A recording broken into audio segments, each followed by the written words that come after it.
ನಮಸ್ತೆ ವೀಕ್ಷಕರೇ, ರುಚಿ ಶಿಬಿರಕ್ಕೆ ಸ್ವಾಗತ.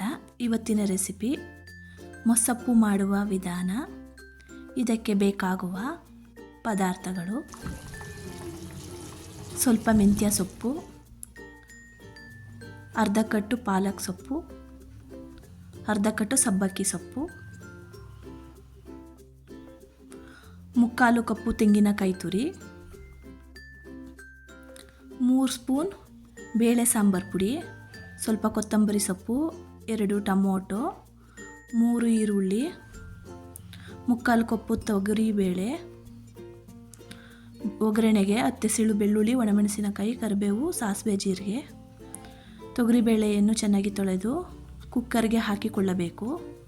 ಸಣ್ಣಗೆ ಹಚ್ಚಿಕೊಂಡ ಈರುಳ್ಳಿ, ಟೊಮೊಟೊ, ಸೊಪ್ಪುಗಳನ್ನು ಸಹ ಸಣ್ಣಗೆ ಹಚ್ಚಿಕೊಂಡು ಕುಕ್ಕರ್ಗೆ ಹಾಕಿಕೊಳ್ಳಬೇಕು.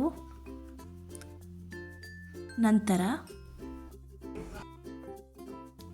ಮಿಕ್ಸಿ ಜಾರಿಗೆ ತೆಂಗಿನಕಾಯಿ ತುರಿ, ಬೇಳೆ ಸಾರು ಪುಡಿ ಹಾಕಿ ನುಣ್ಣಗೆ ರುಬ್ಬಿ ಇದನ್ನು ಸಹ ಕುಕ್ಕರ್ಗೆ ಹಾಕಿಕೊಂಡು ಇದರ ಜೊತೆಗೆ 2 ಲೋಟ ನೀರನ್ನು ಕುಕ್ಕರ್ಗೆ ಹಾಕಿ 3 ರಿಂದ 4 ವಿಷಲ್ ಕೂಗಿಸಿಕೊಂಡು ಇದನ್ನು ಸ್ಮ್ಯಾಶ್ ಮಾಡಿಕೊಳ್ಳಬೇಕು. ಆರಿದ ನಂತರ ಒಗ್ಗರಣೆಗೆ ಸ್ವಲ್ಪ ಎಣ್ಣೆ ಕಾದ ನಂತರ ಸಾಸಿವೆ, ಜೀರಿಗೆಯನ್ನು ಹಾಕಿ ಬೆಳ್ಳುಳ್ಳಿ, ಒಣಮೆಣಸಿನಕಾಯಿ, ಕರಿಬೇವನ್ನು ಹಾಕಿಕೊಂಡು ಒಂದು ಕೆಂಪು ಬಣ್ಣ ಬರುವವರೆಗೂ ಹುರಿದುಕೊಳ್ಳಬೇಕು.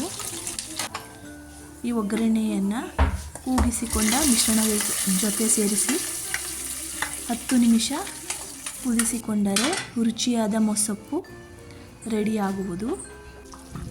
ಈ ರೆಸಿಪಿ ಇಷ್ಟವಾದಲ್ಲಿ ಲೈಕ್ ಮಾಡಿ, ಶೇರ್ ಮಾಡಿ, ಕಮೆಂಟ್ಸ್ ಮಾಡಿ.